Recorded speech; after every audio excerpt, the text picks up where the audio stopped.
ഓണത്തിന് തിരുവനന്തപുരം മൃഗശാലയിൽ എത്തുന്നവർക്ക് ഇത്തവണ ഒരു പ്രത്യേക കാഴ്ച വരുന്നുണ്ട്. 7 മാസം പ്രായമുള്ള സിംഹകുട്ടികളായ സിംബയും സൂര്യയും ഇനി സന്ദർശകരുടെ മുന്നിലെത്തും. പുതിയ കൂട്ടിലെത്തിയതിന്റെ ആവേശത്തിൽ ഇരുവരും കുസൃതിയും വികൃതികളുമായി ഓടി നടക്കുകയാണ്.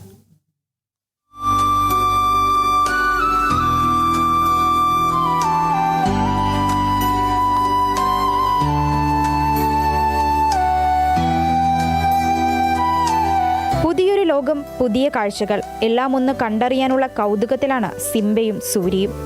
പുതിയ കൂട്ടിലെത്തിയതോടെ രണ്ടുപേരും നല്ല ഉഷാറാണ്. കഴിഞ്ഞ ജനുവരിയിലാണ് നൈല ലിയോ ദമ്പതികൾക്ക് 3 കുഞ്ഞുങ്ങൾ പിറന്നത്.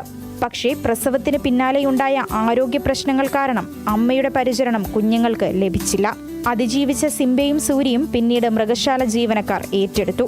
ഡോക്ടർ നികേഷ് കിരണിന്റെയും അനിലിന്റെയും നേതൃത്വത്തിൽ ജീവനക്കാർ കുഞ്ഞുങ്ങളെ സ്വന്തം കുഞ്ഞുങ്ങളെ പോലെ പരിചരിച്ചു. ആദ്യ മാസങ്ങളിൽ ജീവനു വേണ്ടി പോരാടിയ കുഞ്ഞുങ്ങൾ ഇന്ന് നല്ല ആരോഗ്യത്തോടെ ഓടിക്കളിക്കുകയാണ്. പാൽക്കുപ്പിയിൽ നിന്ന് ചിക്കനും പോത്തിറച്ചിയും ഒക്കെ കഴിക്കുന്ന പ്രായത്തിലേക്ക് സിംബയും സൂര്യയും വളർന്നു. മൃഗശാലയിലെ ഓണാഘോഷത്തിനെത്തിയ മന്ത്രി OJ ജനീഷിന്റെ നേതൃത്വത്തിലാണ് ഇരുവരെയും പുതിയ കൂട്ടിലേക്ക് മാറ്റിയത്. തൊട്ടടുത്ത കൂട്ടിൽ തന്നെയുണ്ട് സിംബയുടെയും സൂര്യയുടെയും മാതാപിതാക്കളായ നൈലയും ലിയോയും. പുതിയ കൂടുമായി നന്നായി ഇണങ്ങിക്കഴിഞ്ഞാൽ ഇരുവരെയും മാതാപിതാക്കൾക്കരികിലെ വലിയ കൂട്ടിലേക്ക് മാറ്റും. അമ്മയുടെ കരുതൽ ലഭിച്ചില്ലെങ്കിലും മൃഗശാല ജീവനക്കാരുടെ സ്നേഹവും പരിചരണവും കൊണ്ട് വളർന്ന സിംബയും സൂര്യയും ഇന്ന് ഓണക്കാലത്ത് തിരുവനന്തപുരം മൃഗശാലയിലെത്തുന്നവർക്ക് സന്തോഷം പകരുകയാണ്.